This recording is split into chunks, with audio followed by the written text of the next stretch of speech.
Hey guys, it's Phoenix. A few days ago I posted a video about a quicksand trap, and you guys really liked it. And so I thought, and because someone actually asked me to, I thought I'd actually post a full tutorial about it. And so here's the tutorial. You'll see that I've actually split up the trap into three parts because the trap basically comprises of three parts.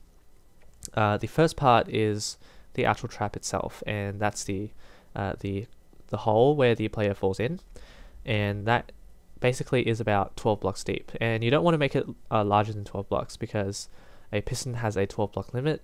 I made a mistake in the previous video. I said that the piston has 8 blocks, has an 8 block limit, and it actually doesn't. Somebody actually helped me point that out. I made a mistake, and sorry about that. I made an annotation to fix that. So yeah, so a piston has a 12 block limit rather than an 8 block limit. The second component is the Redstone Clock, and that Redstone Clock is run by a comparator and a repeater and a non-sticky piston. Basically all the pistons here are non-sticky, so you don't need slimes at all. And the third component is the actual the trap, so the piston contraption, and that will be that's the hardest part to build, but I'll walk you guys through it. So hope you guys enjoy it. So the first thing you're going to need to do after making the tripwire hook and the actual trap is to wire up the redstone. And the redstone is going to have to lead all the way down to the bottom of the trap, and that's where the redstone clock is going to be. And so I'm going to speed this up and return to the video as soon as the redstone has been wired.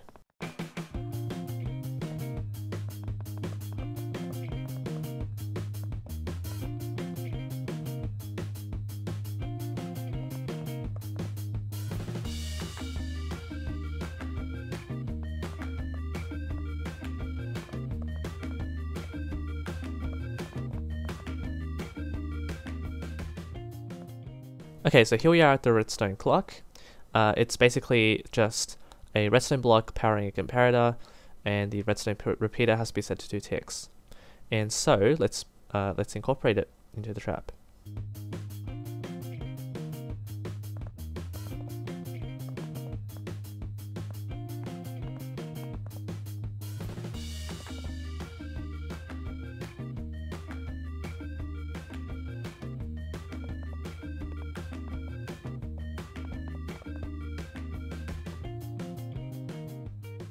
Okay, so the next step of the design is to actually power the repeaters, and these repeaters are connected to the same redstone clock, and these repeaters are basically there to power the pistons, and these pistons will be set up momentarily.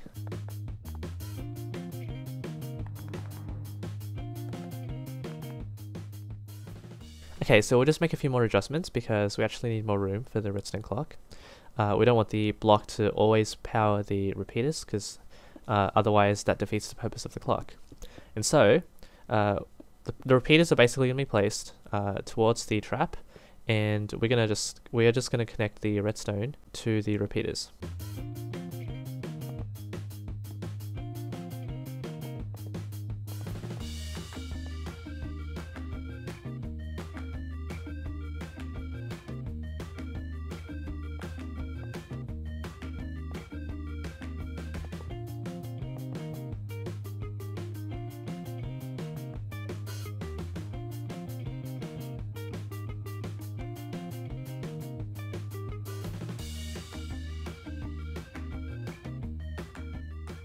Okay, so all of that has been done. If you watch the run through, you'll see that the redstone has been successfully attached to all of the repeaters, and so the last part is just to add all of the pistons. And now this is the more challenging part, but it's pretty easy if after you've done the first few. You just need to connect every single one of them together.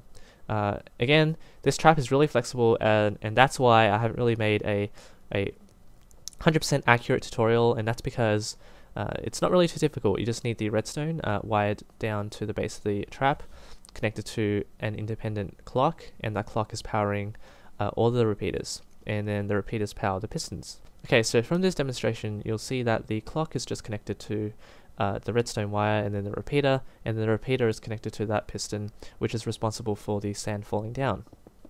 And so let's wire it up. Okay, so all you really need to do now is just place all these blocks down, and then place the redstone torches above the respective sandstone. And then after that, you place the repeaters directly adjacent to that, and then another set of sandstone blocks. And basically this is just the repeated configuration setup. So it's really, you don't really need to put as many as you want, but this is just to demonstrate that this is really just a repeated cycle. So over here you'll see that I have a redstone torch, and the redstone torch is basically powering the first piston, and then the piston adjacent to that is powered by the inverted redstone torch. And so let's set all this up. Let's just make some more room, and then you'll see the sandstone is being placed above the redstone torches. So really this is just exactly the same setup over and over again. And so we place the pistons above that,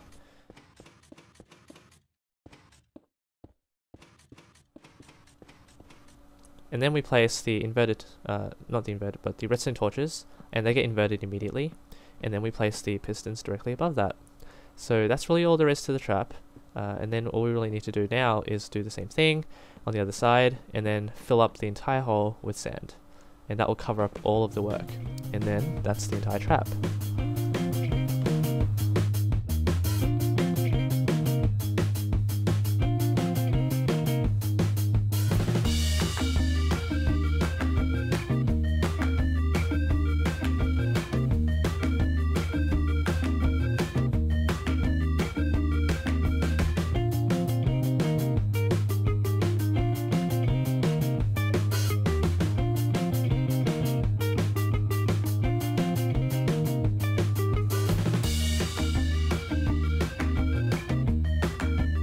Okay, so the last thing that we need to do is just simply wire up the tripwire hook.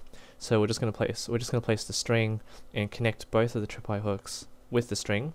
So just going to place the string on the ground, and then all we need to do is now either obviously the player would just walk straight through it, or all we could do to test it out is simply throw an item, and that will activate the tripwire hook. And as you can see, it's working. And there's a bit of lag obviously, but that's obviously the whole idea. It's going to lag the player, and that's going to really make it a little more difficult for the player to get out. Okay, so lastly, the reason why we use a non-sticky piston to power the clock is because as soon as the player walks through the tripwire hook, there is no longer a constant signal from the redstone. And that's why we use a non-sticky piston. The non-sticky piston will simply push the redstone block that powers the clock, and after that, it doesn't really matter what the piston does, the redstone clock will stay stationary adjacent to the comparator, and that's why we use a non-sticky piston. And yeah, so that's pretty much the whole trap, and yep, so hopefully you enjoyed the tutorial. If you did, please subscribe, and I'll see you guys soon. Thanks for watching.